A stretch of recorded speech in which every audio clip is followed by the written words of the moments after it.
Mrs. Arolo, you can unmute yourself, please.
Good morning.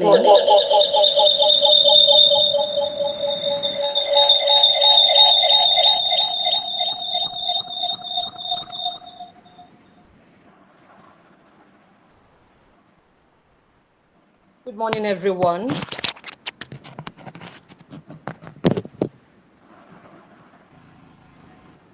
Yeah, good morning. We can hear you loud and clear. Right, thank you very much. I warmly welcome everyone to this two-day webinar.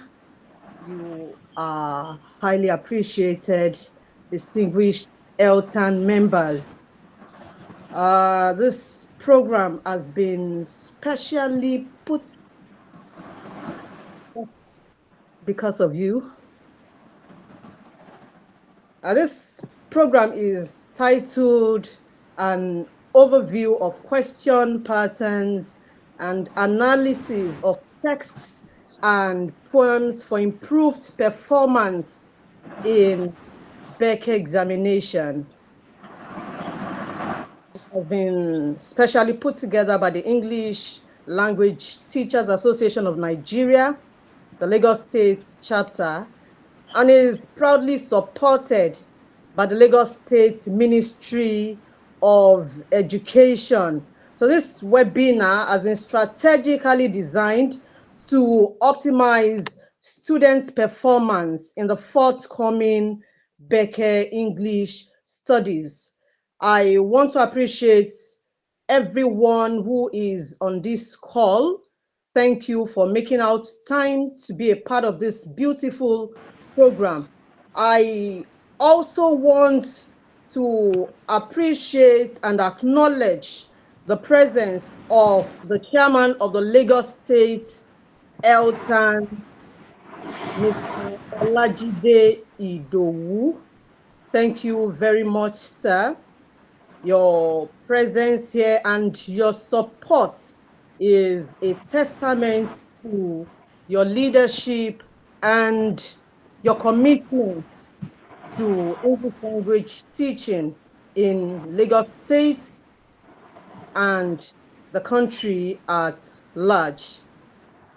I also want to appreciate the efforts of the chairman of the organizing committee, that is in person of Mrs. Kausarat Subair. Ma'am, your efforts have made this webinar possible. You have been able to build a formidable team.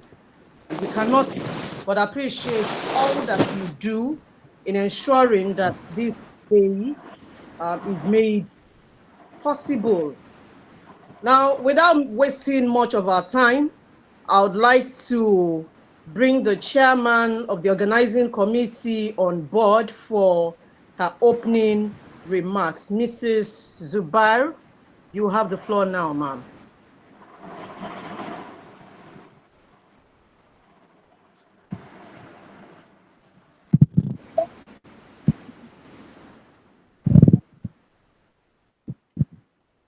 Mrs. Zubair, are you on the call, please? I'm afraid she's not on the call, so we can proceed. All right. A moment, please.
All right, I guess she's trying to join the call.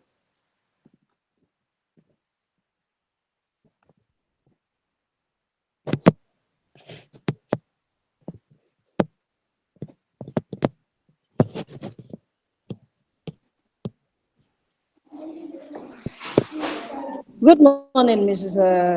Arolo. Very much good morning, ma'am. So welcome, Mrs. I'm Zubair. sorry for I joining think late. you have your opening remarks now. Thank you, ma'am. Thank you very much. Good morning, everyone. I'm sorry for joining a bit behind schedule. It wasn't intentional. Good morning, everyone. On Good behalf morning. of the organizing committee, I am honored to welcome you all to our webinar, Overview of Question Patterns and Analysis of Text and Poems for Improved Performance in BECE, specially designed for dedicated educators from junior secondary schools like yourselves. We are happy to have you join us today from various parts of the state. Your participation is a testament to professional growth and excellence in teaching. Today's webinar, covering analyses of prose, drama text, and poems selected by the exams body, aims to equip teachers with how the students can perform excellently well in the forthcoming BECE. Our expert speakers have prepared engaging sessions to equip you with the skills with insights, strategies, and best practices to enhance your teaching skills. Before we begin, I would like to express our gratitude to our speakers,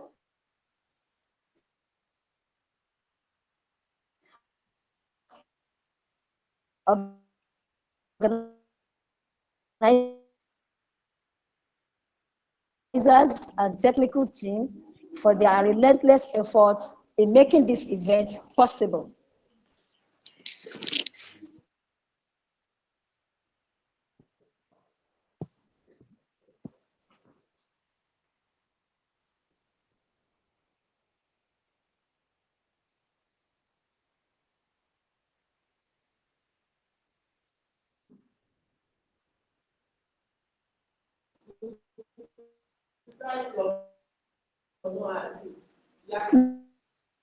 Mrs. Arolo, I am done with the welcome address. Thank you. Okay, thank you, ma'am. I think I lost you for a while. I don't know if it's from my end here, but thank you very much, ma'am. We are thrilled to have a lineup of seasoned teachers and examiners who will be facilitating different aspects in this webinar. And these facilitators have proven credentials and expertise. One more time, I want to encourage us all to make the most of this opportunity. A special shout out and appreciation to the technical team who is all out to ensure that we have a hitch-free program. We appreciate you. Thank you very much, Mr. Popola and the entire team. Thank you. So without wasting much of our time, I will be bringing our first speaker who will be facilitating the first aspect of this webinar. But before then, I would like to take our profile. So our first speaker today is our dearly beloved Mrs. Comfort Jemima Chibuike, popularly known as CJ. Ma'am CJ is a seasoned, multi-talented educator with 34 years of impactful teaching in Lagos State. She holds an MA from Unilag and a BA English language from LASU, and as well as an NCE in English and history from LACOID. Mrs. Chibuike is a prolific author and certified international book editor. She has written and edited numerous books, including Into the Light, Jenny's Dream, Communication Skills for Tertiary Schools, and more. She is the publisher and CEO of Jemima Publishing House and has contributed to Excellence in English, Book 3 by Cambridge University Press. CJ is a British Council Master Trainer, IELTS trainer, and former school improvement officer. She lectured at MD Maritime College and has served in various roles, including desk officer, BECE chief examiner, and team lead for the Lagos State English Scheme Review. CJ is a passionate speaker, and she is also a member of IATEFL, TESOL, and ELTAN, where she currently serves as the State General Secretary. Her awards include Best HOD 2023 and multiple commendations from ELTAN and District 5. Mrs. Chibuike currently heads the languages department as a school and lives by the mantra, I touch the future, I teach. Ladies and gentlemen, please welcome with me Mrs. Comfort Chibuike, our own CJ. Ma'am, you are welcome. We are delighted to have you. Good morning. Good morning, everyone. Thank you, Mrs. Arowolo, for that introduction. I'm super excited to be on board this morning, more so because of where we are this moment as teachers for the foundational class in the secondary school. I'll be running us through the question patterns because it is a well-known fact now that the pattern for setting questions in BECE English studies has changed. And that was predominantly because the teachers or the proprietors in the private sector refused their students, their candidates, to write the BECE exams, saying that the exams were too low in quality. And that was why in early 2023, I guess, or 2022, we had a think tank meeting where stakeholders in the educational sector came on board to fashion out new system of setting questions. And that is why the 2023 questions for last year were different from what obtained in years past. Having said that, it is important to note that the chairman of the Association for Private Schools in Lagos State was at the last awards for marks, and he was quite impressed by the standard of the questions we had in 2023 and implored us to do more, because we were told that our questions were up to par with other questions the students had to write for other external examinations. So that was a plus for us, even though our teachers complained, and we know why they complained. It came out of the blue and they were taken unawares. However, we believe that by now teachers should have known that there is a paradigm shift in what we are doing at the BECE level. Pardon me. So we are looking at how our questions are being set this year, and we're going to run through the objectives and the theory questions. Mr. Popola, can I have my slides, please?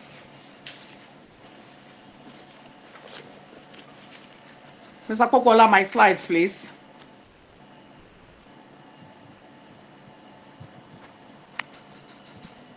Can you share my slides, please, Mr. Popola? Okay, while I'm waiting for him to share the slides, let me not waste our time. I can't see it.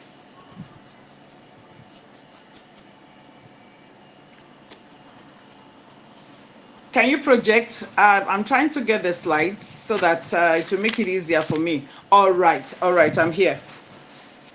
Okay, slide 2, please. So basically, what we as teachers are expected to do is to run our students through the whole hog. No topic is to be left out. No topic whatsoever is to be left out. So under objective questions, we are testing synonyms and antonyms.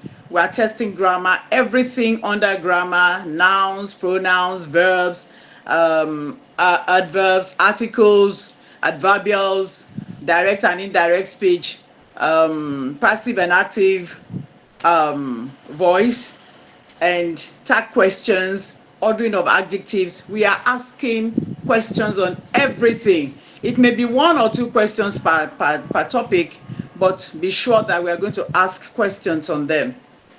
And this is done because we want our students to have a broad overview, a broad knowledge base of everything. And that is why we are encouraging our teachers to teach everything they need to teach. Don't leave anything out. Also, we are testing registers. We are testing interpretations. We are testing speech work and under literature, definitions, forms, literary devices, figures of speech. Now, please, let me just say this. Permit me to say, because it's something I've observed over time, that most of our teachers only teach simile and metaphor, and at most personification when it comes to figures of speech. Please teach them everything. Don't forget that we are laying the foundation for the senior school. Let them not get to the senior school and things like metonymy, synecdoche, hyperbole become strange to them. Let them be used to them at this level. So by the time they get to the senior school, they are conversant with them and they are better when they are attempting questions on them. So we also have questions on each text and the poems. You know, we gave out 9 poems to be studied. 3 from Dayo Lomuwagun, 3 from Poetry for Africa, and the last 3 from Poetic Wisdom.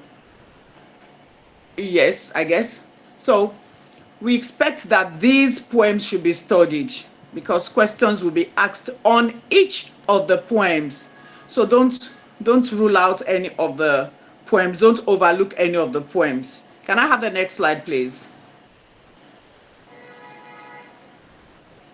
Thank you.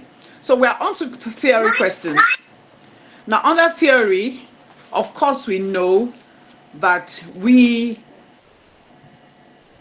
are particular about the candidates operating with their higher thinking order. And that was why we removed some certain parts from OBJ to summary, to theory. Things like comprehension and summary passage were taken to the theory aspect so that we want our students to be able to think, to have what we call independent thinking. They've been used to writing letters all this while, but when we give them these comprehension passages and they are expected to answer the questions, to write, that process of writing is what we want because it's going to help them to develop critical analytic skills. So that is majorly why we did that, to help them. So under theory questions, we have letter writing, formal or informal letter. Teach them everything. Don't teach them only informal letter. Teach them everything. Teach them the distinctions between formal and informal letters. The features. The students should be able to distinguish between an informal letter and a formal letter. And when we are talking about informal letters, let me just say this. Students should be discouraged from writing, "Hope you are fine," with a question mark. It is wrong. That statement doesn't have the subject, which is wrong. "I hope you are fine," and it should end with a full stop, not a question mark. And when they are asked to write letters to their friends, they are not expected to write "dear friend," because we expect them to know the names of their friends. So they are supposed to write the name, "Dear Bola," "Dear John," "Dear David," and so on and so forth.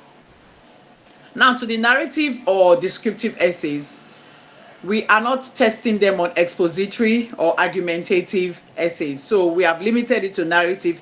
Teach them what they need to know. Narrative has to do with narrating a story. So let them know the words that they will use to narrate a story. Narrating is always in the past tense. So let them know not to mix their tenses. Then, of course, descriptive, they should be able to use creative imagination. Yes, their imagination should be highly creative. And they should use adjectives. That is where the functions of adjectives will be made prominent. Because when you are describing, mostly you use adjectives to describe. So let's teach them all this. Then, of course, the comprehension passage will be testing them on any area. They are supposed to answer questions, 5 questions on the comprehension passage. Now, before I forget, the letter writing and composition, maximum of 200, 200 words minimal. They can write beyond that. It's even to their advantage, but they should not write nonsense. Even if they are writing a longer essay, it should be chronological, it should be logical, it should be synonymous with the topic. Not that they will just, because we have seen students, when you ask them, write a composition on your best food. Before you know it, from their best food, they'll veer into their best teacher, their best friend. Tell them to be focused on the question at hand. So moving on to the summary passage, they should be concise and they should pick the points needed there. My next slide, please. And we're going to have questions on the prose text and the drama text too. So they expected to, all the texts that were given, they expected to answer questions on that. So for letter writing, let me quickly run through again. Minimum of 200 words. Address should be well written. Salutation properly written. There should be no dear friend. Paragraphs should be well indented. Well indented. Most of them don't know how to indent their paragraphs. They should not start from the edge of the book. There's what we call indentation. They should do that. And of course, their closing should have no surname. Most of them, when they are writing, they are closing their informal letters, they more often than not add their father's name, and it is wrong. So next slide, please. Next slide, please.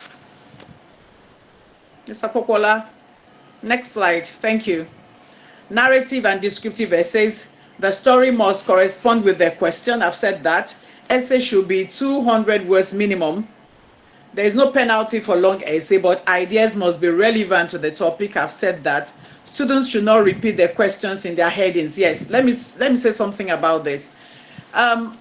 Most students, when they are asked some questions, especially on something like write a letter, write a composition on my hero.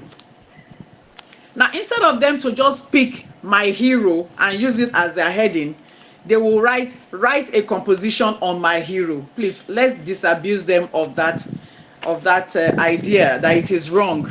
They should be able to extrapolate the topic from the question. And of course, as teachers, we are expected to use Koema. Don't say they are in GSS. No. By the time they are used to this Koema system of marking, it helps them. They will know what to look out for.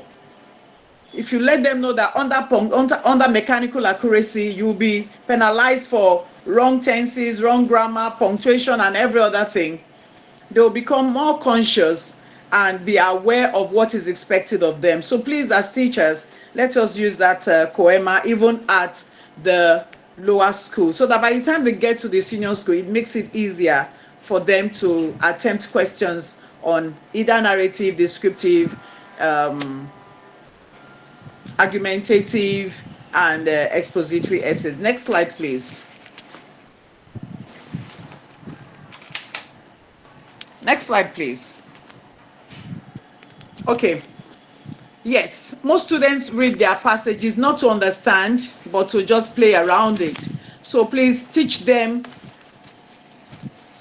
that they need to read to understand, and that the topic sentence could be anywhere in the passage. It could be at the beginning, in the middle, or at the end of a paragraph. So they should not just stick their eyes to the beginning of the sentence to look for the topic sentence that will help them to answer the questions. Then they should underline salient points as they are reading, so that when they are about to answer the questions, it makes it easier for them to answer the questions. So under comprehension passage, they are supposed to answer 5 questions, and this carries 20 marks.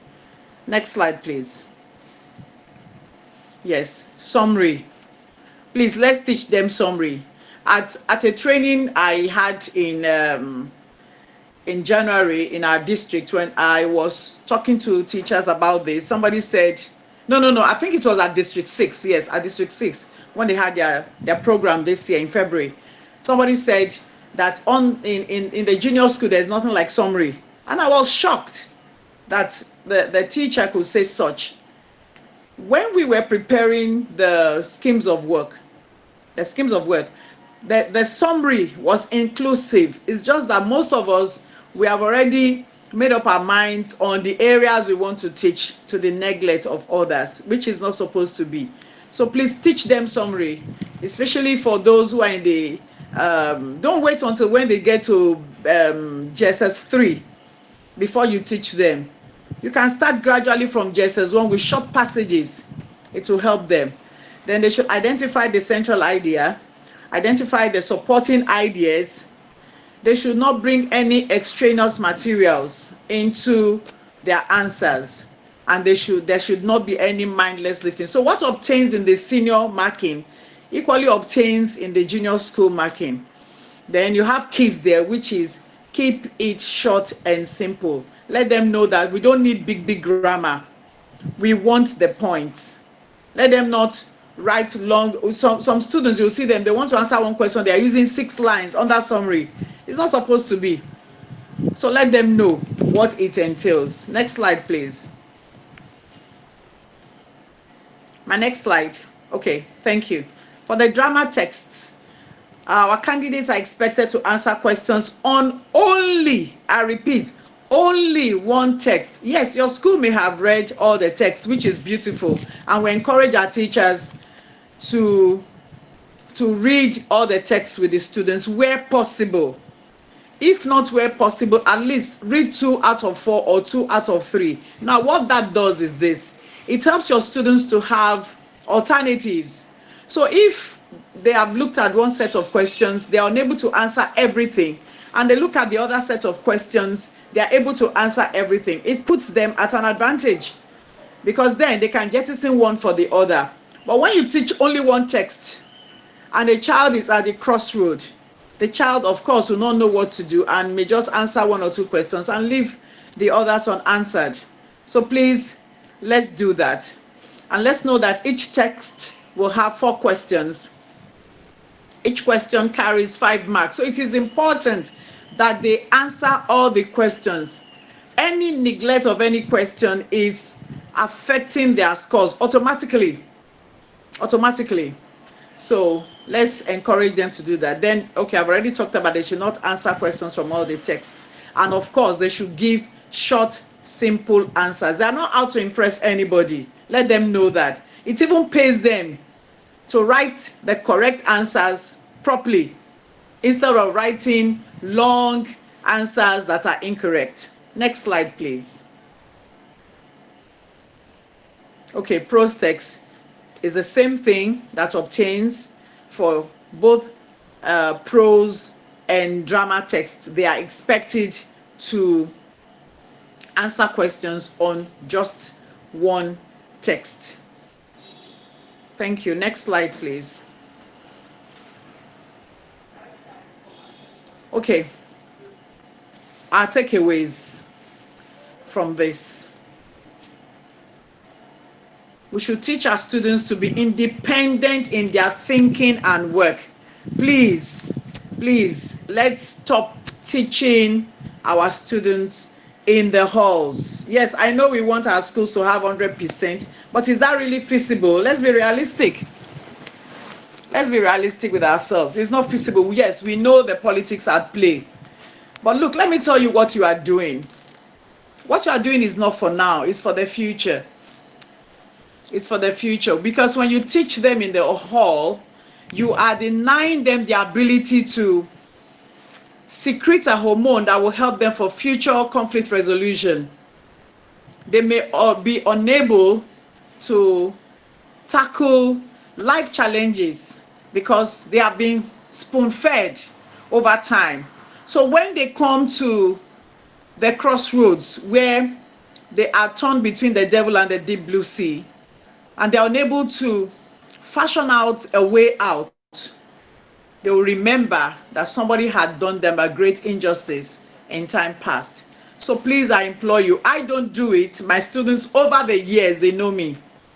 They know me. I don't teach in the hall. I would rather teach you in the class. And I keep on telling them, don't expect me in the hall. I will not come. The only thing I'll come to do in the hall when you are there is to ask you if you have any question. Maybe there is a question that is not properly typed or whatever, then I can explain to you or tell you, okay, this is what it should be, and I leave.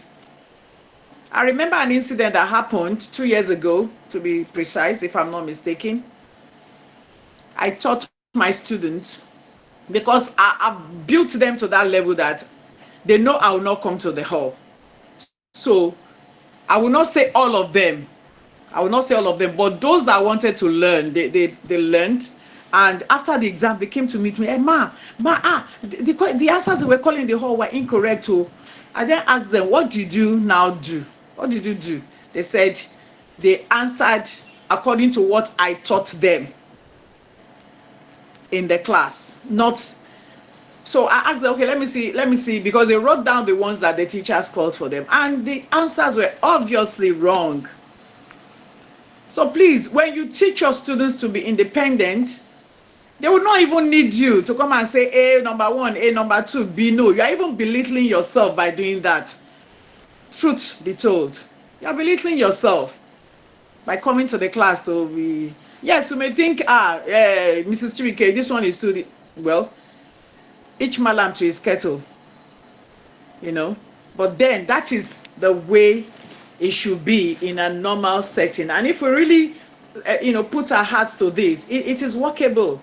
It is workable. So let's encourage them to read not only their texts, but also other books that will broaden their worldview. Yes, we know, as I told somebody recently, or a group of people recently, that yes, our students, their reading culture is there. They don't want to read. But there are ways we can encourage them to read. And one of the ways I do that in my school is I ask them to come and pick books from the library, story books. Sometimes they sit with me in the library. Sometimes they take the books home. And what I do is this. On returning the books, I'll ask them, what did you read? Give me 1, 2, 3 lessons. So when they know that I'm going to ask them questions about what they've read in the storybooks, they read and they are willing to, narrate the storyline to me and tell me some morals they have learned from that storybooks. And that was why we added vocabulary. I think that's my third point there. Teach them vocabulary. Yes, it will help them to have a word bank that they can withdraw from when needed. Good. When we were reviewing the schemes of work, we had a debate on whether or not to add vocabulary, and we discovered that if you call yourself a true English language student, your vocabulary base must be huge to the point that you can withdraw from the bank anytime you need a word. So I encourage my students, I tell them, get a jotter. When you see a new word, write it down. Not only to write it down, get the meaning, use it in a sentence, put it there, ruminate over it. I told them, I said, at a point in time, you will not know that unconsciously you have learnt that word. A day you are discussing, you need that word in context, pop, it pops up like that. So we need to teach them vocabulary, please. And that is why we have those 10 words per week. Encourage them, please, to do that. Can I have my last slide? Am I done? I think I should be rounding off now. Mr. Popola? Mr. Popola, am I through with my slides?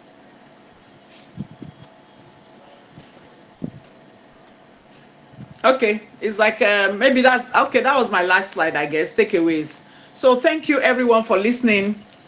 Thank you. I'll Okay. I think the last thing is be a 21st century teacher in word and deed. So please, when we profess to be teachers, let us be teachers in word and deed. 21st century teachers, you upgrade yourself.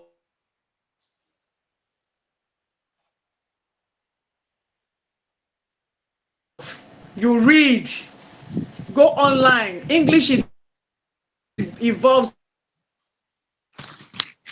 every day. We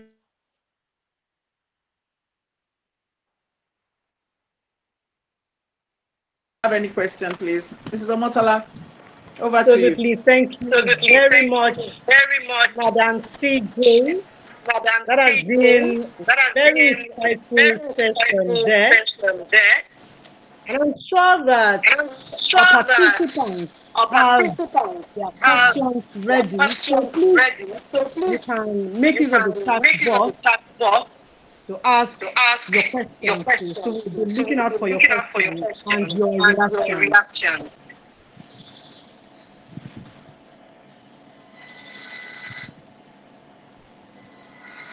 Questions and Questions and reactions. reactions.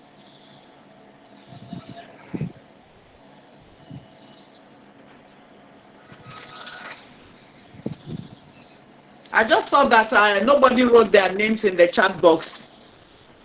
They should write their names and schools in the chat box, please. Thank you for Thank you for reminding us. reminding us. So participants, please use the chat box in in registering your registering your presence presence at this webinar. webinar. Soon we will The chat box is still active, so we will be absolutely first to invite our name.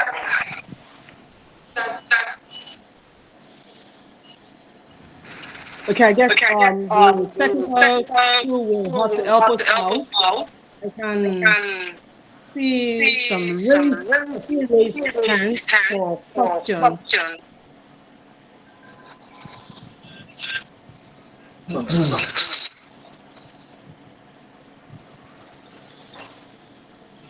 So I can So I see can see Living Springs Royal. Royal. Let's have the questions quickly, please. Murat Murat Taiwo. Taiwo. Okay, so the Okay, so the technical technical crew can help can us so help we can us take so the we can take question. the question. Let's have the questions, please.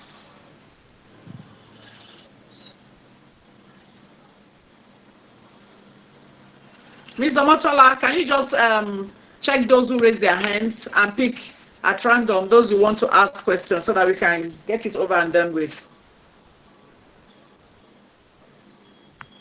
Mute, Mute, please. please. Please let them unmute Ask and questions. Questions.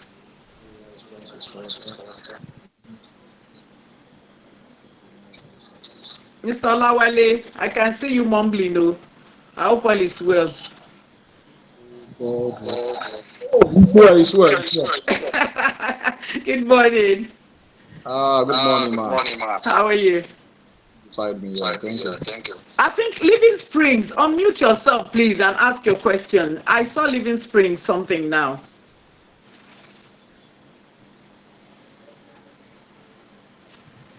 Living Springs Schools, please, unmute yourself.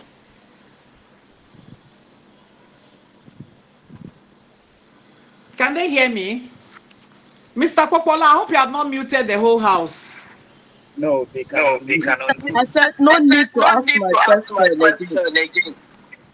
Okay, why? Oh, Not for now. okay. Not for now. You better ask it now. Okay. Maybe when you think you will have time, there won't be time. No problem. No problem. No problem. Okay, I can I see can Oluwoke Comfort. Please, if you can unmute, you have the floor. Ask your question now. Mrs. Arolo, I guess you're making.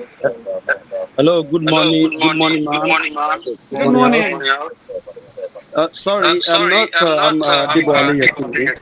I don't have a question now, but I just noticed that we can't make use of the chat box. It's saying that it's not available. Okay, So the Mr. text Popola, is can you please look into that? Yes, you can send in your chat now, the name of the person.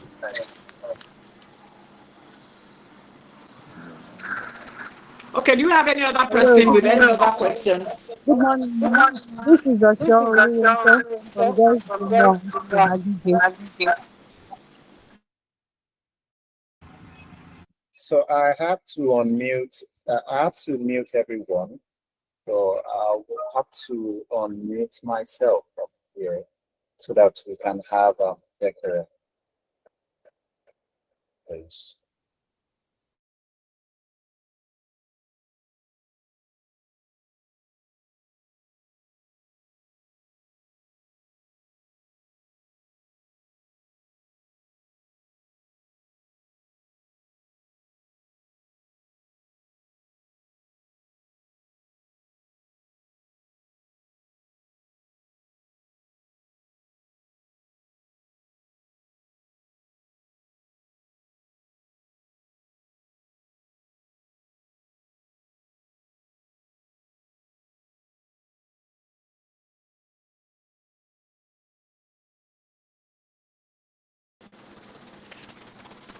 Okay, can we take just one question and round up this session?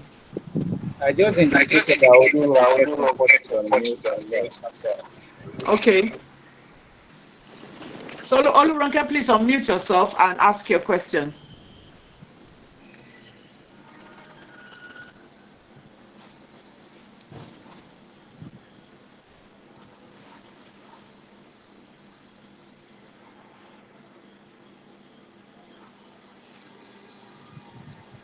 Well done, ma. So I was unable to type my name and school name initially on the desk. That's what I was trying to say. But I've been able to do it now. Thank you, man. Thanks for the lesson, ma. Thank you. Mrs. Arowolo. Miss Arowolo. Mrs. Arowolo, please. Mrs. Arowolo, please.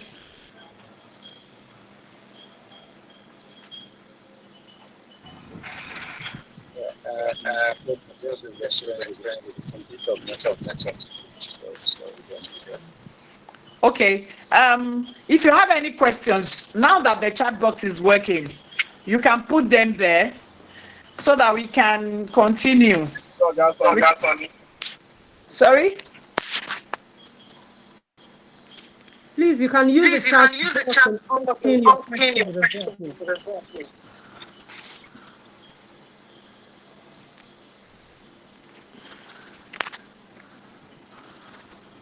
All right. While we wait for participants to write their questions out, I guess we have to move on to the next facilitator who will be taking the next session in the person of Mr. Olaoye Olawale. Mr. Olaoye Olawale is a TRCN certified educator with over 2 decades of experience teaching English language and literature in English across primary, secondary, and tertiary institutions. Renowned for his consistent and impactful pedagogic approach, he blends academic excellence with real-world relevance.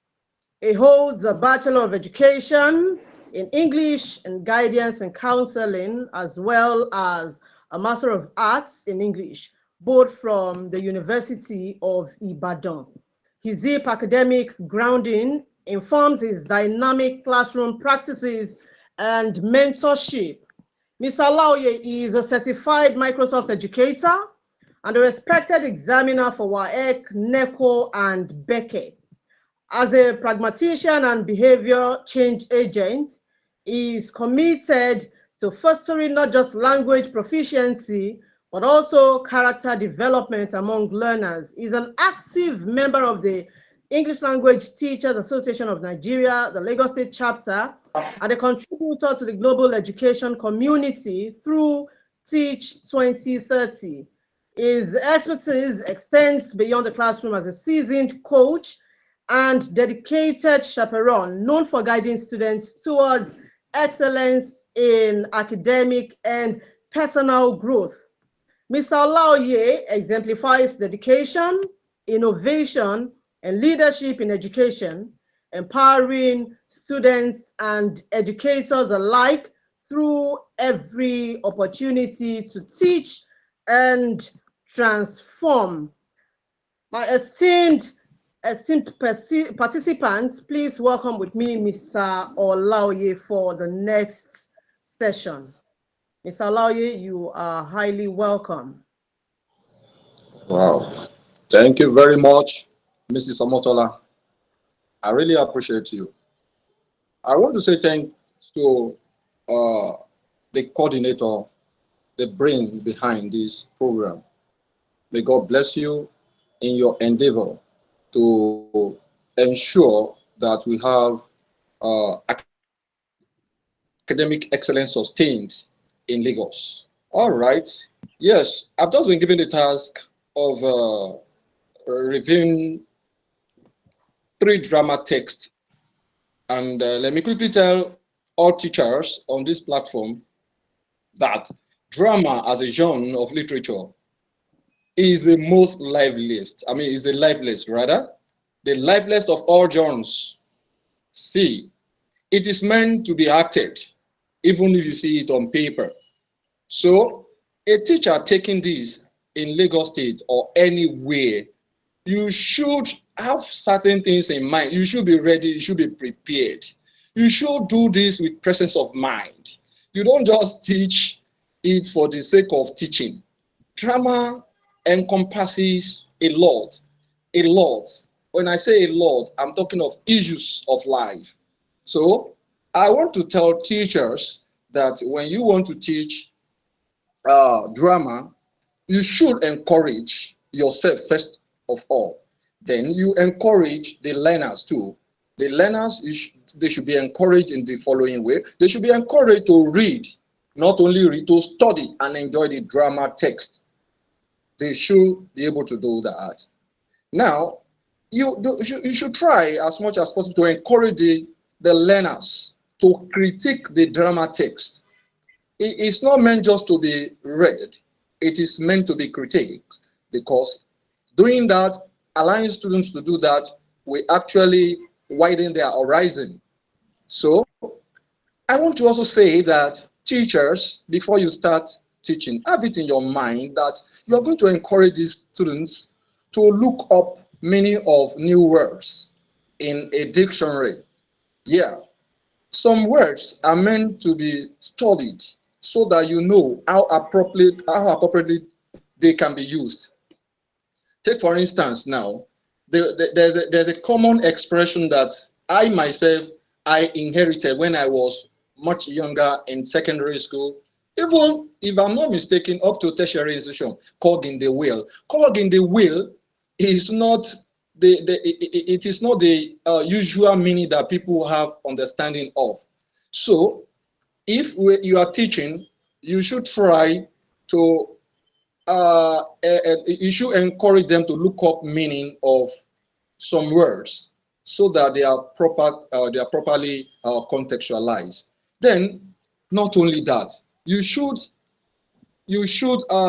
encourage the students to act out the drama text in beats. It may be act, it may be scenes. So you bring element of dramatization as a method there. They can just pick some area. Then, not only that, encourage the students to associate relevant experiences with characters. Because those characters there, they are only imitating what are happening in the world around us. So associate relevant experiences with characters, events, ideas, situation in the text during response sophistication. This response sophistication will help our students to be able to link things around with what they see in the text or what they have read in the text. So I'm going to look into Femi Adedino's Times and Tide. And we are going to apply all this in the text and other texts that are going to be discussed here. Now, I want you to know as a teacher too that you should tell your students that they are meant to answer only 4 questions from a chosen drama text. A chosen drama text. It should not be more than that.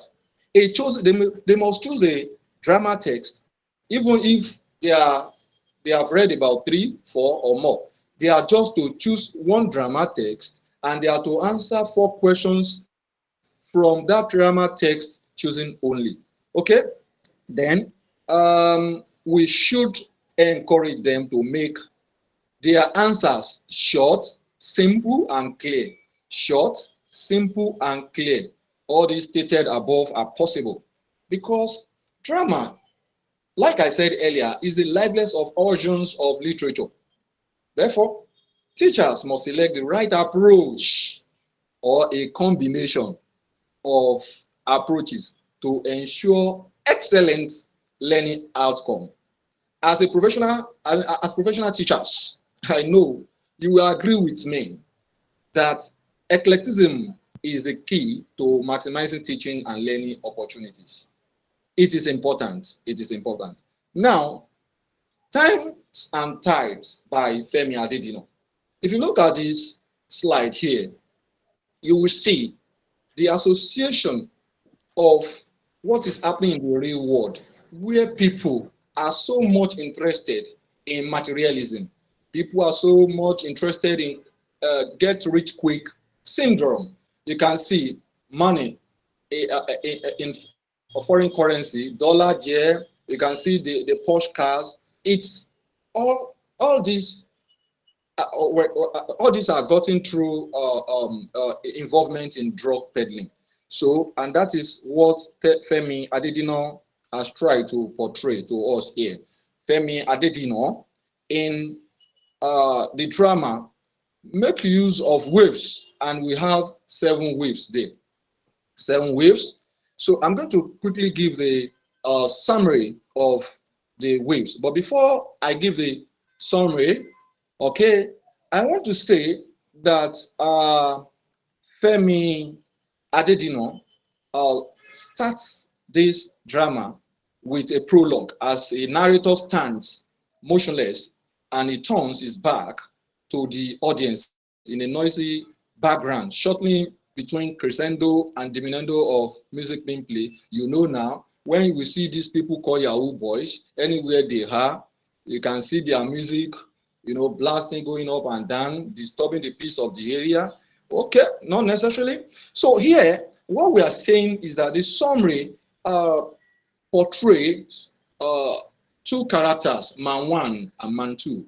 You can see man 1 and man 2 engaging in a talk, especially about a man called Jackson, who just returned from London, and he like in their expression, carry no, sorry, don't eat jackpot. Don't eat jackpot is that's the use of pidgin English there. That is, the man has made big money, or possibly there's a windfall for the man right now because of the business he completed maybe a few days ago or 2, I don't know. So here, man 2 is not interested in getting engaged in drug peddling, but man 1 is interested because of what he has seen in the life of Jackson, who just returns from a trip where he made a lot of money. Okay, so the brief conversation here, or dialogue between man 1 and man 2, reveal to us how society is divided between getting involved in illicit deal, especially drug peddling. Okay, now one thing I want a teacher to quickly take note of is our students should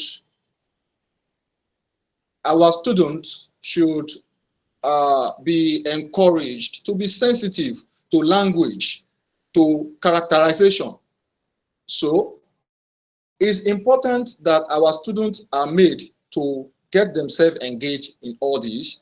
If you look at the characterization of man 1 and man 2, you will see that one is positive, one is negative. Okay, now, and in a very clever way, very subtle, the name of man 1 is mentioned. This is an area a teacher should pay attention to by asking the student, what is the name of man 1? Even though the name, the real name of man 2 is not mentioned, but that of man 1 is mentioned by man 2, because man 2 actually says, I read this one, Albert, you won't carry cocaine? So that is how we got to know his name there. So a teacher should ensure that his students are able to get all this clearly and not mixing things up. So quickly, summary of wave 1. Mekudi show off his ill-gotten wealth at his installation as Chief Bobajiro of Ijayi land. So let us underline Ijayi land. Ijayi land is a setting there, and that must be drummed into the consciousness of our students. Then 2, there, Mekudi is heartless and proof that he is not a good friend to Adeforiti. Adeforiti comes to meet Mekudi that he should help him. His wife is about dying, but he refuses. Rather, Mekudi outrageously flirts with Mama Bola and Adeforiti's daughter, Ireti, who actually accompanies her daddy to meet Mekudi. That is the end of wave 1. The summary of wave 2, Adeforiti's wife passes on because no money to pay so as to give her medical attention. Secondly, Banji, Ireti's uncle, pays a condolence visit. Then we have Adeforiti receiving a check of sum of 2 million naira and a recall letter from his office. Yes, this gives us an idea that Adeforiti is a hardworking man, and he refused to join others in sharp practices, and as a result, he was sacked from his office. Now he's been recalled and he's been given a sum of 2 million naira as a compensation. So we can quickly look into characterization there. Adeforiti can be described as a successful man, as a man that does not believe in corruption, as a man that is upright. These are things that we should talk about Adeforiti, and we should let our students know that it is not until you have money like Dangote that you consider yourself being successful in life, because success is not always attached to financial capacity at all times. So, yeah, summary of wave 3, we can see Mekudi. Mekudi becomes unhappy because of moral decadence in his family. Mekudi hints Betty about his plan to give out his daughter in marriage to his friend Alhaji Ahmed in Kano. Okay, Betty is his wife. Betty kicks against this. Becky is not happy that why are you going to give out their daughter to Alhaji Ahmed in Kano? What for? So part of the summary here is BC comes back home and sight her mother crying. Yes, Betty is crying because he is not having a good time. She's not having a good time with Mekudi. Now, summary of wave 4. Mekudi sends Mama Bola with her pregnancy out of his house. Mama Bola is another woman that he marries illegally. Now, Mama Bola, who happens to be a wife of another man, but because of Mekudi's money and ill manner, okay, he goes after Mama Bola, and at the same time now Mama Bola is cohabiting with him. Then what happens? He sends Mama Bola out with pregnancy out of his house. Then men of custom and excise department, they announces they announced a seizure of large consignment of cocaine, value at 6.2 million naira at Shegema border post. Shegema border post is another setting that should be noted, and this should be standard into the consciousness of our students, so that they know that, oh, after Ijayi land, yes, we can have another setting called Shegema border, apart from the house of Adeforiti and so on and so forth. Yeah, a prominent unnamed man or unnamed businessman is linked to the seized contraband. Then summary of wave 5.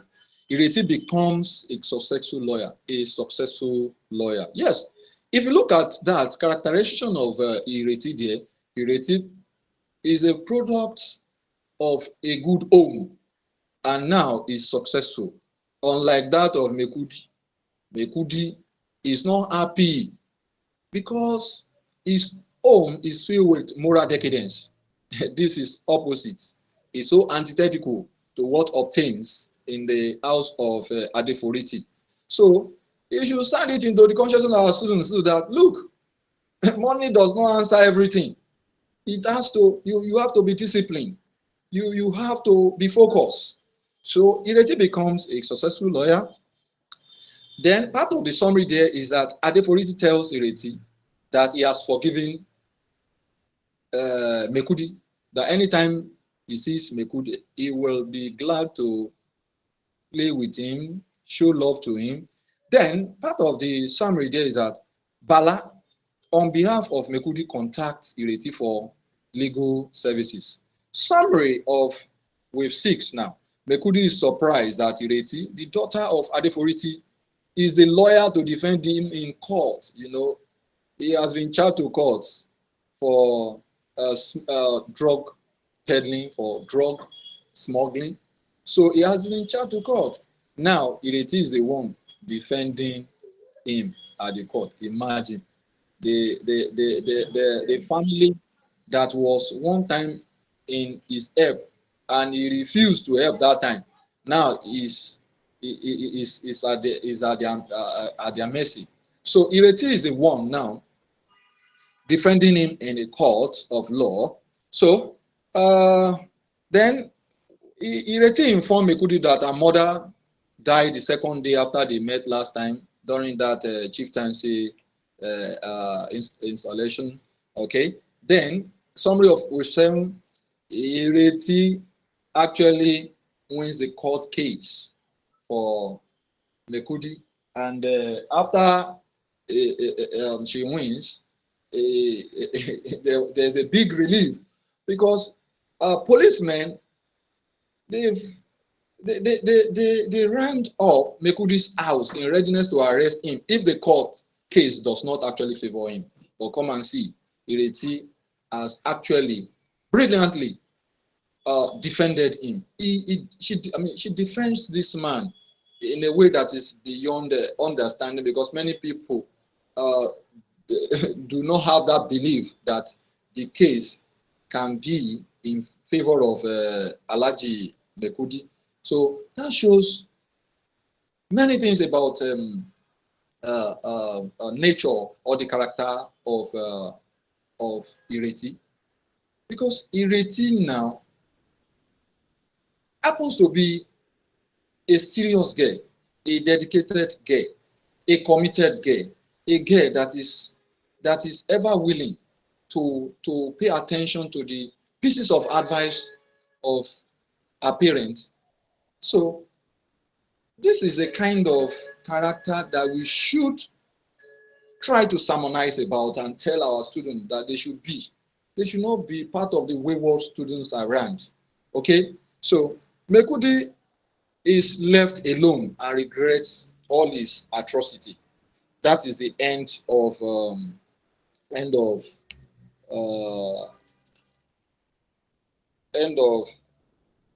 Times and Tide of Femi Adedino. But I would like us to quickly look at some areas that we should know. How many acts and sins are there? We should be able to tell our students that they should know this. They should commit this to their memory. What about the language style? The language tie there should be discussed very well. There is a mixture of Pidgin English, okay, all right. Then mixture of Pidgin English with English language, British English language. Then you can see where Egungun is used here, okay, mixture of Yoruba. So this is to be sanded into the consciousness of our students so they know. This language is very simple to understand. So having said that, we should look at the characterization, just like I said. Then question can come in various ways. And like I said earlier, we can try as much as possible to build our students to be critical minded. This can be done during their response sophistication, how they respond to this in a way that shows creativity. Help them, mold them, so that they can reason and link it up with what is happening in the society. Okay, so thank you. That's the end for my analysis on Femi Adedino's Times and Tide. Now, I quickly go into review of Imaduyi Omogun's Harvest of Shame. Harvest of Shame. What we should quickly ask ourselves here is that, what is harvest? What is shame? A very good teacher may even ask the student to discuss what is likely to be in the text that they are about reading. What is harvest? Okay, before you can say you harvest something, then you must have sown. So you sow, you reap. All these that you reap are called your harvest. So what has somebody sown here? And what is the person about to reap that we are going to call the harvest? This will broaden the critical mind of the learners. And by the time they start reading, their interests, okay, will always go up. It will always be on the increase because their appetite, you know how it's going to be. So, review of the first thing I want to say is that we have 5 acts here. 5 acts. They play into 5 acts. And being into 5 acts, you can see the highlights. Next slide. Femi and Tony swear at the shrine of Ogun, god of iron. Yes. What happened? Why did they go there to swear? Something is wrong. Somebody will not just go somewhere and be swearing. It could be because of a dispute.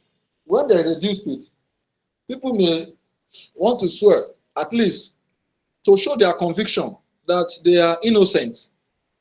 But can 2 people be innocent? If Femi and Tony swear now, can 2 of them be innocent? Then something is wrong. Where do they go to swear? They go to Ogun shrine to swear. And what is the bone of contention? Femi denies that he is responsible for Toyin's pregnancy. He denies. He claims he knows nothing about it. So why will he be telling a lie that I am the one responsible for her pregnancy? No, it's not me. That is the position of Femi. Toyin disagree. What happened? Is it that Toyin does not know what she's saying any longer? Is she out of her mind? No. Toyin insists here that it is Femi that is responsible. That is just that. Now, the setting of that place is at Ogun Shrine in the forest of Ilukbeje.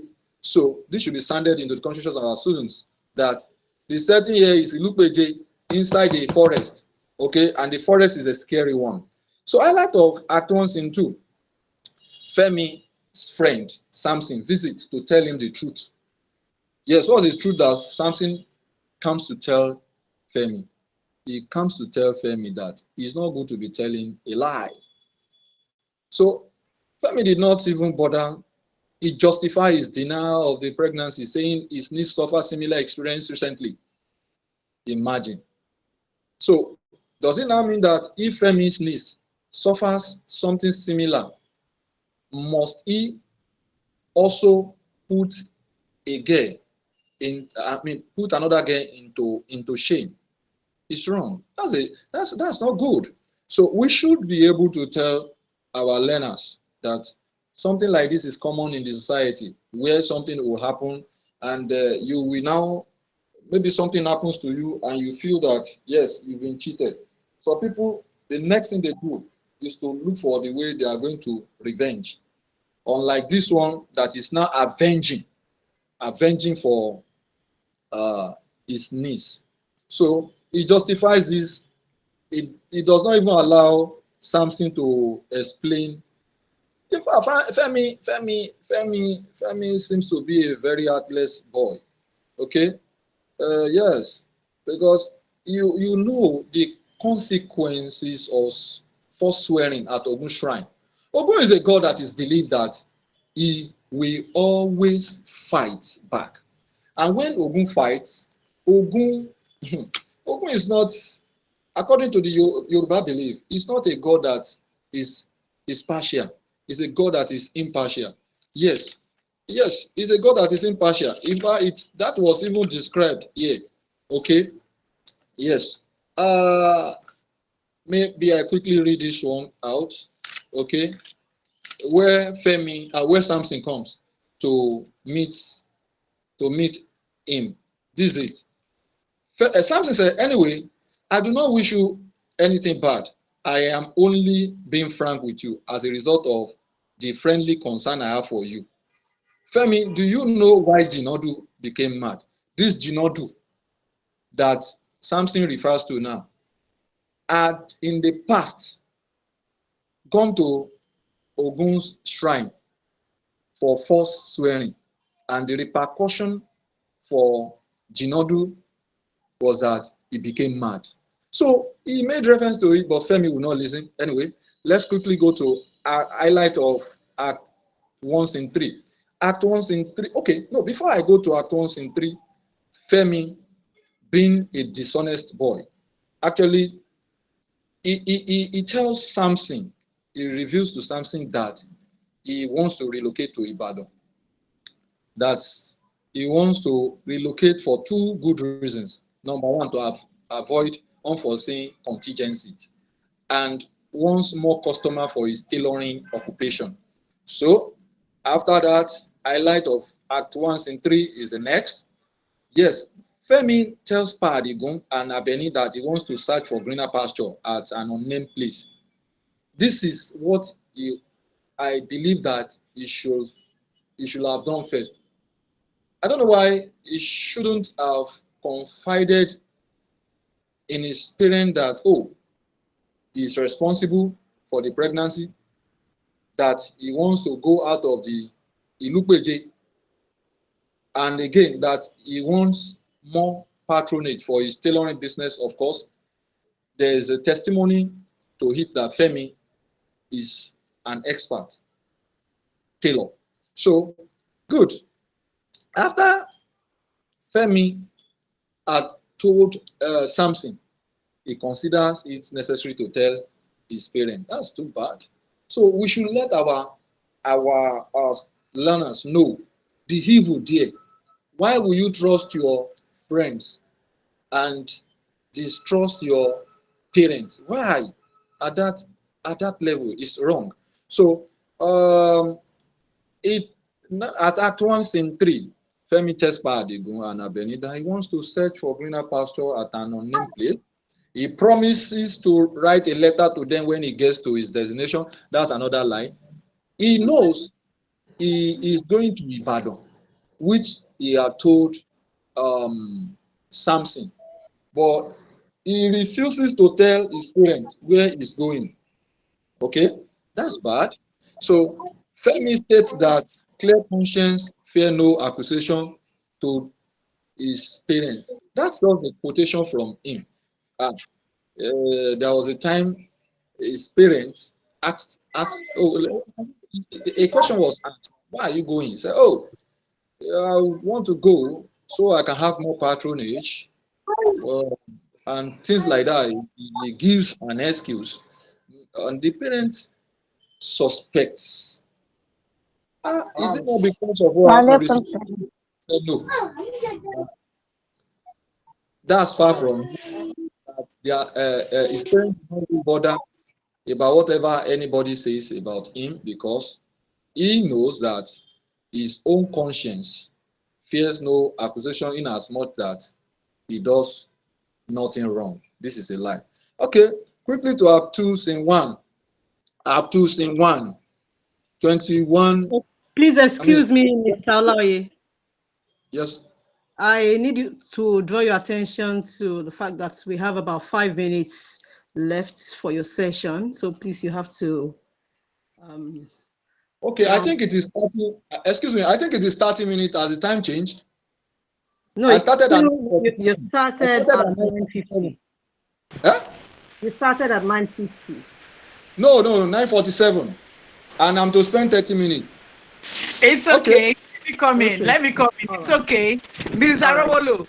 Ms. Arowolo. All Let's right, give him ma'am. 10 more minutes. Yes, let's give him 10 All more right, minutes. ma'am. He All still right, has ma'am. what to Thank talk you. about. Thank you, All Mr. right. All right. Olaoye. So now let me quickly rush over it then. So finally, Femi meets Reno at Ibadan. So I am now at highlight of Act 2 Scene 2. So there they meet, and they fall in love with each other. Okay, and much later, Act highlight of Act 2 Scene 4. Femi invites, please, next slide, next slide. Femi invites Reno to the shop adjacent to the Leventi store, okay, to entertain and blah, blah, blah. At the end of it, let me quickly go to uh, highlight of Act 4, Scene 1. Femi finally write a letter to his parents and he begs them that, and he wants them to go and claim the child that he abandoned for a long time. Yes, all worked out. Then finally, Femi and Rinu, they go to Toyin's and Mr. Adams' house so as to sort out and to do marital introduction. And by the time they all get there, they realize that his former girlfriend is the mother of Rinu, and he himself is the father of Rinu that he has impregnated. At the end of it, they got confused. Everything here is not really palatable. As they run away from that place, a fast-moving trailer crushed both Femi and Rinu, and that ends it. So they can now say harvest of shame. Yes, it's harvest of shame because what Femi actually sowed, he reaps now. Only that is unfortunate that Rinu is a circumstance of is a victim of circumstance. So that's that. Now let me quickly go to the one of Asins, God's time, a miracle in 2 paragraphs. Briefly, it is about a society that does not keep, they do not keep twins. Anytime twins are born, they throw them into IC, and this actually pains uh, Maggie and Ghana. Having waited for 15 years, they gave birth to a twin, and it is on 3 occasions that their twins, no, 4 occasions that their twins are thrown into this IC, except for only one single child born whose name is Pere Owi. Pere Owi later becomes the king in the land, and he finds a way to abolish such tradition. And Pere Owi also happens to be the first king in that land that had background in law, because he retired as a judge from Supreme Court. And the name of that, the title of Pere there, the title of the king there is called Pere of Tuomo Kingdom. So that is it. Now, what this actually tells us is that even in this generation, after the visit of the white people, some people still practice act of killing twins, seeing twin children as abomination. So this is just the summary of a miracle in 2 paragraphs. So it's painful that Maggie loses 8 children, but she takes solace in the fact that the only one that she is left with actually becomes the king now, and is the king that brings comfort to everybody. He is described as a good judge, and you can see how society mocked Maggie. They mocked him. In fact, she passes through hell. At a point, Gana's foster mother wants him out of the marriage. So at the end of it, she is happy, she is fulfilled, because her child, that is Maggie's child, becomes the king, and this obnoxious tradition is abolished. Thank you very much. So before I end it, like I said earlier, I would like our teachers to look into the language style. They should look into the heart and how many scenes. Like in miracle, a miracle in 2 paragraphs is in 3 acts. And the characterization there, what does inome symbolizes? These are the things that we should try as much as possible to let our students know. Thank you very much. God bless you. In case you have questions, so let's entertain those questions. Thank you. God bless you. Thank you very much, Mr. Olaoye. I want to tell you that I have gained value. I have gained so much value from your session and that of Mrs. Chibuike's as well. So dear participants, it's time to take your questions and reactions. Please make use of the chat box. Your questions, please.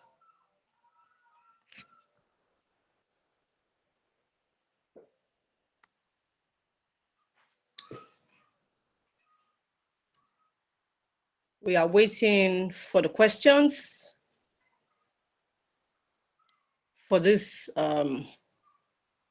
session, an analysis of the recommended drama texts. So Mr. Olaoye has been able to analyze the 3 texts: Time and Tide, Harvest of Shame, and A Miracle in 2 paragraphs. Your questions, your reactions.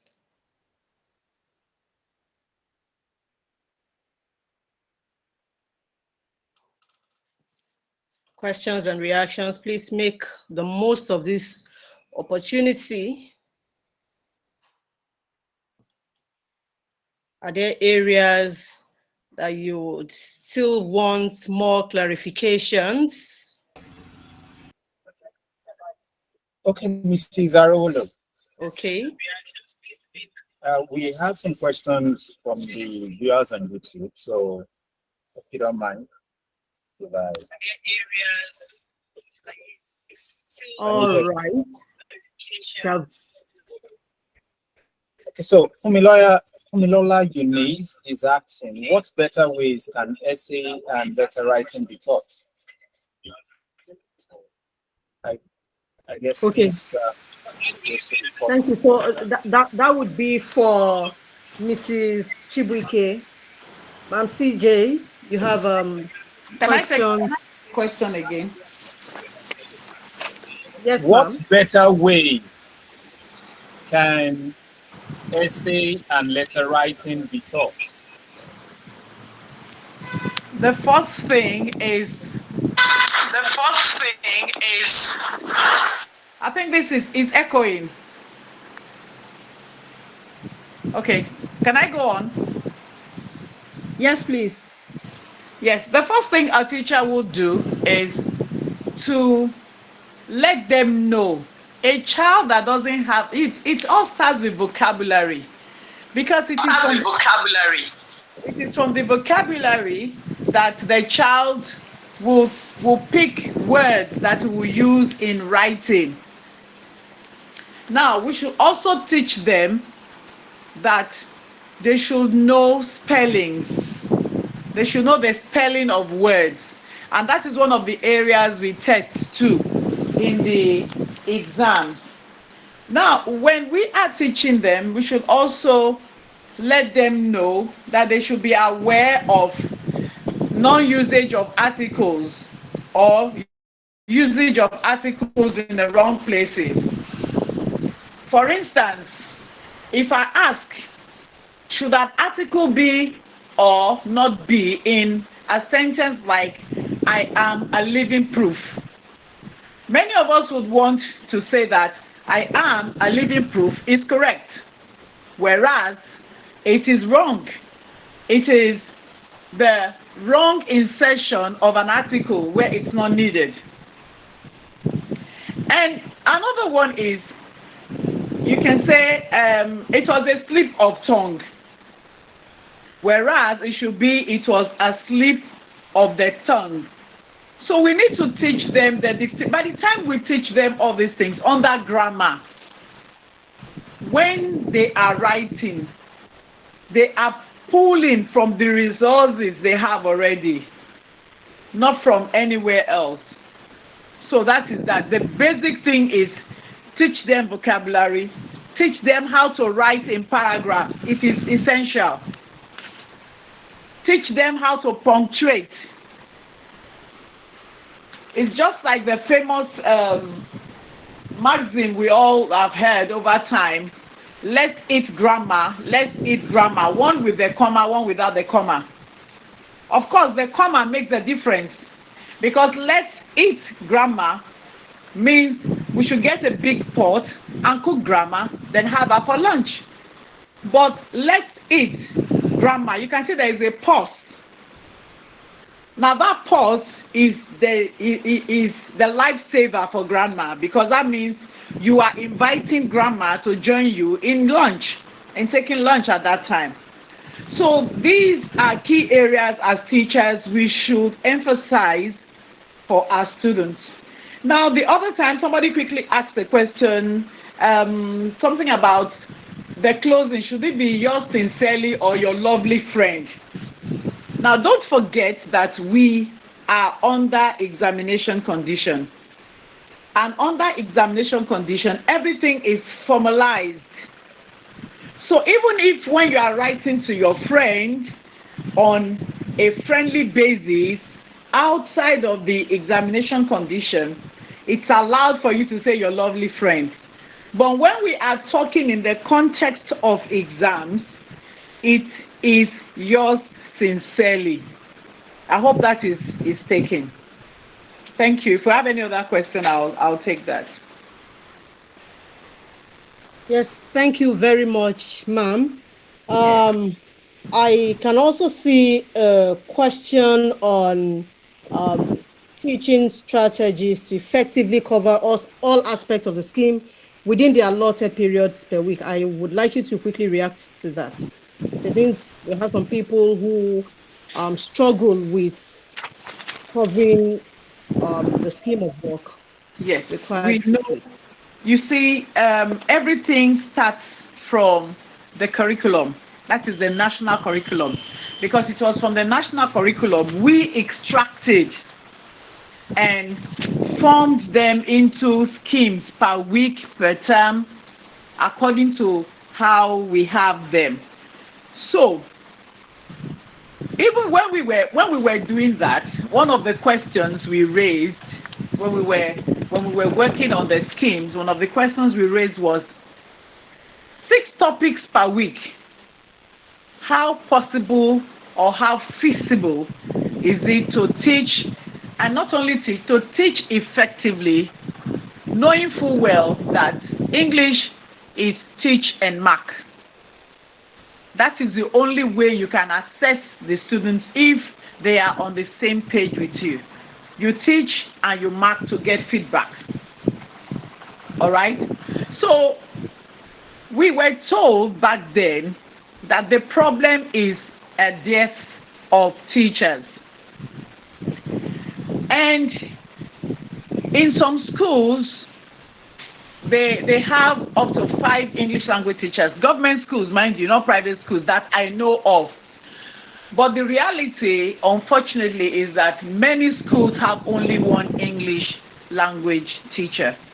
So how can a teacher maneuver in such a situation? What I would suggest is this. If in let's say week 1, for instance, you have taken grammar, because to be sincere with you, there is no way you can teach those 6 topics, to be sincere with you, except you are only going to the class. You're only going to, since we have 4 periods, mind you, don't we? Hello? Yes, we do. Yes, we do. We have 4 periods per week. So it is highly impossible. So what I do is this. If I teach grammar and say comprehension this week, I'll alternate it next week. I'll pick out of that literature and give it to them as homework. Like all those our drama texts and our prose texts. I'll give them as group work. Okay, this group, read at once in one, summarize, give to me. This other group, I'll group them like that. And when they do that, we'll now pick 1 or 2 scenes to act in the class. So each group leader will have the opportunity of coming to read the summary. It makes the reading of these texts easier and faster. So what you now do in the class is to analyze with them and summarize, since they have already read. So that is one of the ways I think we can maneuver. So when it gets to the next week, since you now take either comprehension and vocabulary development and composition, so you just maneuver and so that they can have a feel. By the time you do that, before the end of the term, they will have had a feel of all the topics, so to speak. And what I do with vocabulary development is I'll write those 10 words. We do that every Friday. It's their take home. They take it home on Fridays, get the meanings. On Monday or any other day, I'll be having the first class with them. We quickly run through the words, and I'll ask them to tell me the meanings. I will have told them, read the meanings, so I'm going to call you at random. So it helps. So I spend maybe, we may not look at all the words, in a class. But when we know that about five words, the students, they'll be up and doing, they will read, they will study the words, they will know the spelling. And it helps to move us along. So that is the only way I can say. And if anybody has another alternative, you can just put it in the chat box so that we can all learn. The essence of coming on board today is to learn. So nobody is a veritable source of knowledge. We learn every day. So if you have any, but that is what I do, and it has worked for me. It has worked for me. I raised an objection to this, but I was told in federal schools, they cannot do it because of Lagos State schools. The curriculum cannot be, it's for federal and state schools. So it cannot be changed because we don't have enough teachers. So our prayer will be that our government, they are trying though, because truth be told, this last term in my zone, we had 79 new teachers. So I'm commending our commissioner for education. He told us he would work on it, and he did. So 79 people were newly employed just about a week before we vacated this last term. So kudos to the government, and I know they are doing more. So by the time we have enough hands, the work will be easier, because we know that teachers, English language teachers, are overloaded. We are overburdened, but God is our strength. And Amen. I pray that God will help us and give us ideas. Thank you so much. Amen. Thank you very much, Ma'am CJ. Now, before I let you go, I would want you to react to this two questions very quickly. Somebody is asking for suggestions as to how to teach pronunciations of pronunciation of words. So she wants to know how strategies to use in transcription in order to encourage correct pronunciation. Oh, that's awesome. That's awesome. Now, as a teacher of the English language, the onus is on us to be far ahead. I'm not saying to be ahead. I'm saying to be far ahead of our students. And how do we do that? Thank God for technology. When I'm teaching sounds, I go to the class with my Bluetooth. It makes your work easier. You just go online, you type the sound you want to teach, and allow the students to listen to the native speaker. That's one. Two, you tell the students when they get home. Sometimes I ask them to bring mirrors. That used to be years back, but when I saw that, these students can be funny. The boys will now start putting the mirrors under the girls. You understand? Yes. So I had to stop that. I'll tell them, do it at home. Stand in front of the mirror. Whatever it is you have learned, whatever word you have learned in school, pronounce the word over and again. When you pronounce, it's pronunciation. That's the only way you can learn how to pronounce is by pronouncing. So you keep on doing it. I tell them, nobody came to this world with, even the white people, they learned English when they got to Earth. It wasn't as if they came to the world with the language. They learned it. And of course, if we watch films online, we'll see that most of these so-called, in quotes, mind you, white, they don't even speak good English. They don't speak good English. So, it's because we were colonized, and that is the official language in Nigeria. So we just have to learn how to speak. So you can use that. Use your distance. Then ask your students to transcribe in class. Don't say they are junior students. I give them the mark. In short, I make sure my students do more of the work. It makes it easier for me. I'm a spectator. We should make it student-centered, not teacher-centered.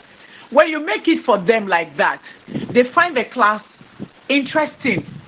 When you group them, you give and ensure that when you group them and give them any work to do, ensure that you supervise and ensure that you reward them. That is what will make them to do more. And you allow them to critique one another in the class. You will be shocked.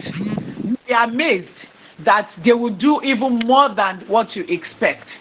So allow them to go to the board, transfer. Just start with small words like tap, go, come. Of course, you will have taught them the sounds. So when they do that, of course, they'll make mistakes. You correct them. So practice. When they keep on practicing, they get better. Thank you.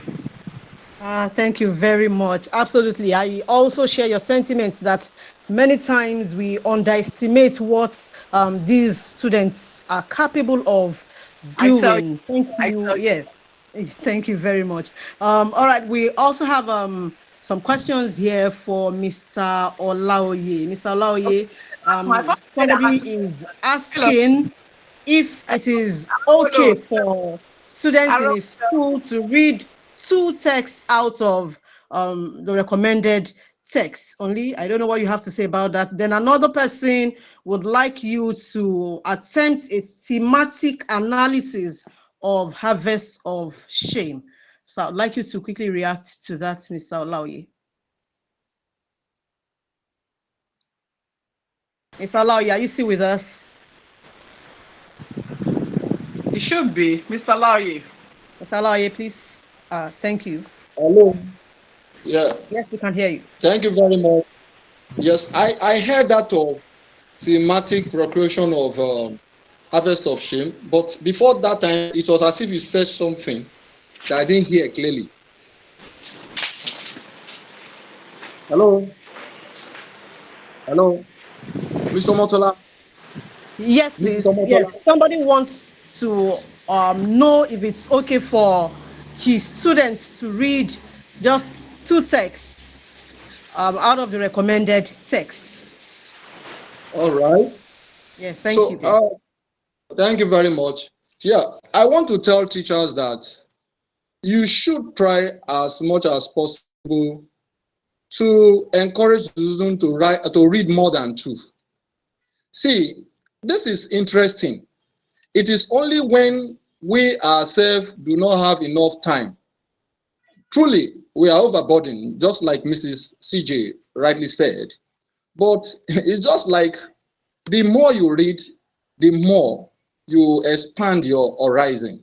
So let us encourage our students to read, if possible, all, if possible, 3. But they should know that they are answering 4 questions from only text. So it is advisable to read like 2. But if I want to do it, I will say you should read like 3 so that you have opportunities to pick from anyone that you find easiest. Thank you very much. Permit me to add to that, please. Am I permitted? Yes, you are. Yeah. Yes, permit me to add to that. Another advantage of having your school read more than 1 text is that it will not make the scripts of your candidates to be monotonous. Now imagine if an examiner is reading answers from just 1 text over and again. You know, it will not augur well for the school, so to speak. I'm not saying that the school will fail, but somehow there is a way these things happen. So encourage your students to read. Yes, they don't buy books, we all know that, but you can pair them. That's what I do in my school. I will not tell you what I don't do. That's what I do in my school. You dare not buy books. No, you must have your book. You must. They know that. You must. So we should devise means of encouraging them. They can pair up to buy. Okay, if we have 3, let 3 people pair up to buy one. When you finish reading that one, let the same 3 people pair up to buy another one. At the end, the same 3 people pair up to buy another one. At the end, each of them will have a book each, but they have 3 books that they all have resources on to work on. So I think if we adopt that method, we'll see more of our students buying these books. And maybe we appeal to the school authorities to speak to the parent. Most of these parents is lack of, understanding that is their problem. Some of them, when you have a chance to have a one-on-one discussion with them, you discover that they are willing to buy books for their students, for their wards or children. Thank you. Thank you very much, ma'am. Okay, Mr. Olaoye, one more question for you. Okay, you haven't responded to the question on thematic analysis of Harvest of Shame. Then another person wants to know if students should answer literature questions using the present or past tense. For instance, is it Femi and Ireti go to the shrine to swear, or Femi and Ireti went to the shrine to swear? Mr. Olaoye, please.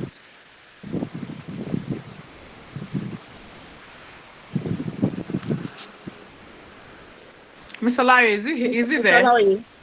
I am here. I want to Okay, start from the last question. I want to start from the last question. See, Femi and Ireti go to the shrine, better you.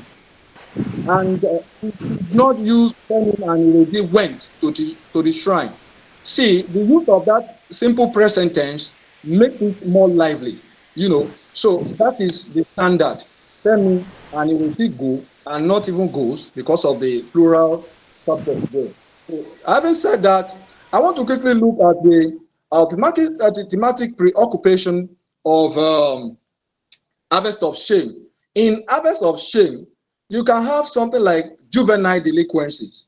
Because I think if you look at it very well, it is about teenage pregnancy that is disputed. If not because of the age that is involved, it is possible that the pregnancy may not be rejected. Okay, the responsibility to pregnancy may not be rejected like this guy did. And if you look at it again, Femi actually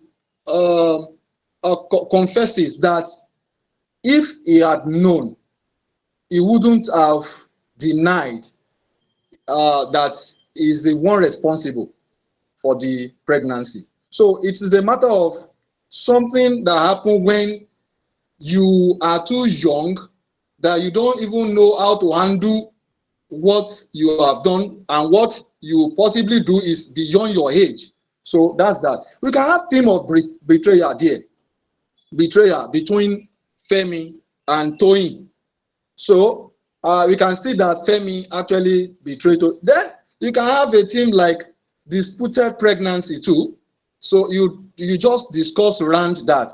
You can look at Baba Pa Adigun. Pa Adigun there is a character, and through that character you can bring out a theme of responsible father. Okay, though to some people we can still argue that he's not responsible, because if he's responsible, he would have trained a child that will not be that will also be responsible. Okay, so that's that. Thank you. Thank you very much, Mr. Olaoye. I want to believe that. I'm sorry. Oh, okay, Mr. Ma'am. Yes, I'm sorry to butt in, but I need to add to what Mr. Olaoye said concerning the if questions should be answered in the present or the past.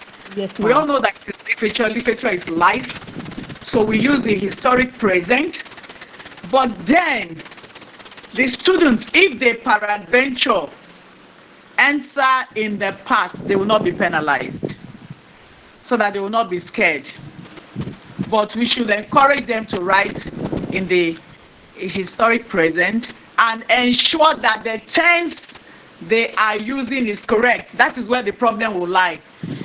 As he said, for instance, Bola and somebody goes. Yeah. Of course, that tense is wrong. Yes. So even if that tense is in the continuous, present continuous, it may not work.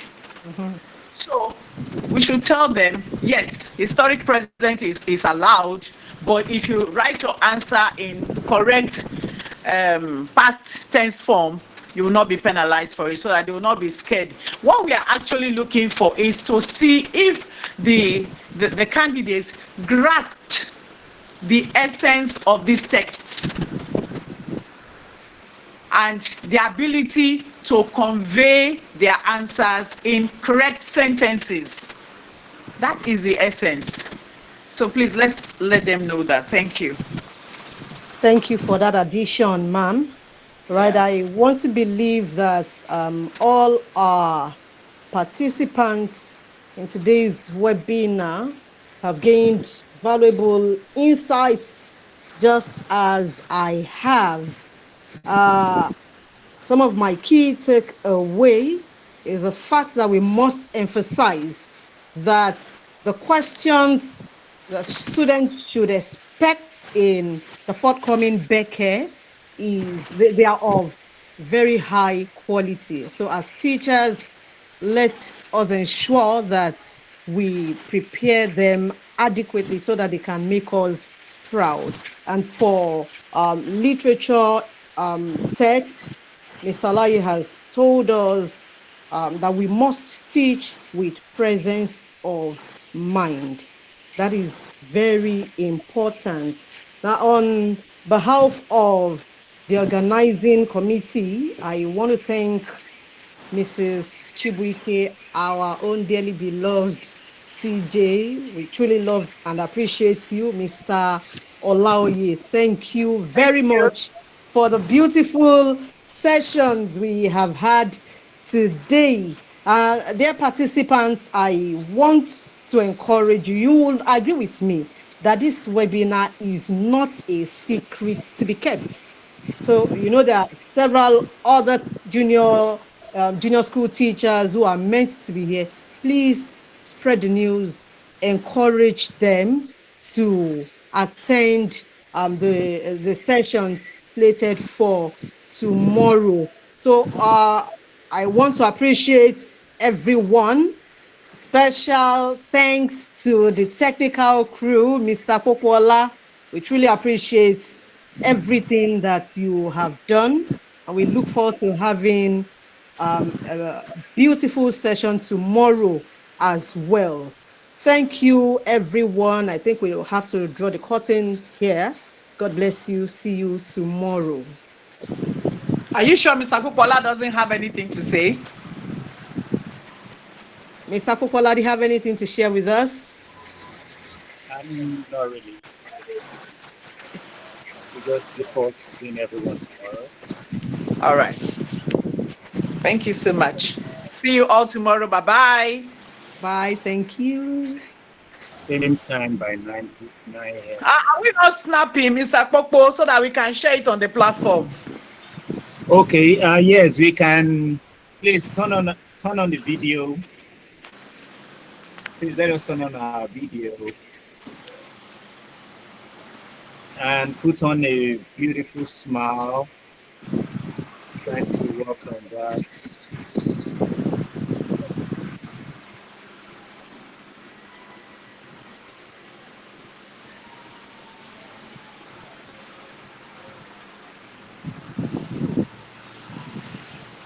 I hope we are ready. Yeah, please. Some people have not turned on their video. Christina Oluwole. Yes, we can see Alare, Aminat, Christy Aladeitan. So a lot of persons are here to turn on their video. That's the only thing. Please turn on your videos. Let's have our beautiful photo session.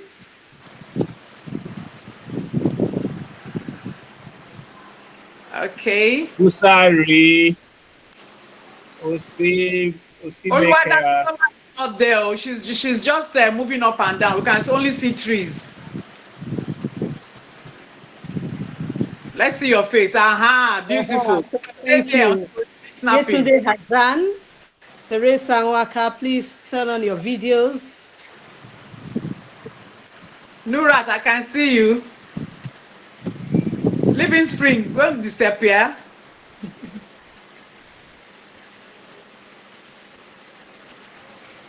Some people are yet to turn on their video.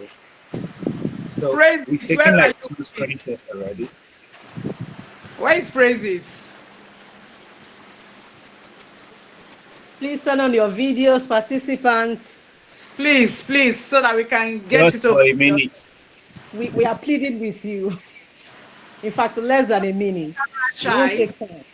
You are beautiful, you are handsome. Exactly. Yetunde Hazan, Oluwadamilola Salako. Sorry, Fatima. You wear your beautiful smiles. Okay, that will be all for now. Thank you very much. Thank you. Thank you very much. So we meet tomorrow, 9 a.m. Thank you. Awesome. Ms. Arawolo, bless you real good. Thank you, ma'am.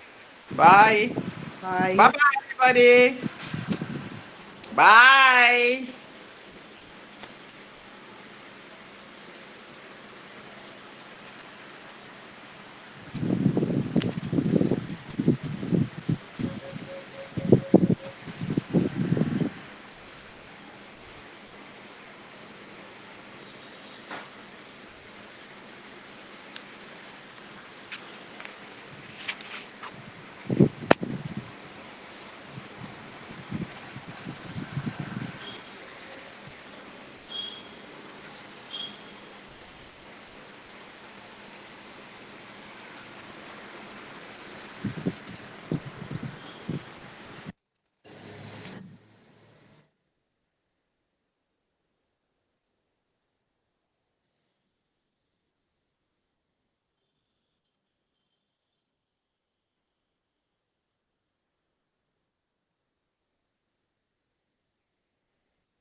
Mama,